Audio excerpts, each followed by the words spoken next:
क्या कि इसमें ये बंद अपना जो मिरर है ये डाउन कर दिया, और ऐसे में अगर आपको कभी कांच वगैरह नीचे करके गाड़ी चलाना हो तो भाई ये आवाज़ करते हैं, एक बार ठोकना।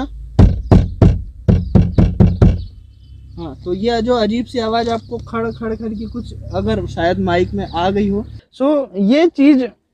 शुरुआत में तो भाई कार लेने का मतलब फर्स्ट टाइम बायर है तो ऐसा लगता है कि यार कार मिल जाए बहुत अच्छा, लेकिन धीरे धीरे बहुत ज़्यादा अनोइंग होने लगती है और मतलब कस्टमर का जो सेटिस्फेक्शन लेवल है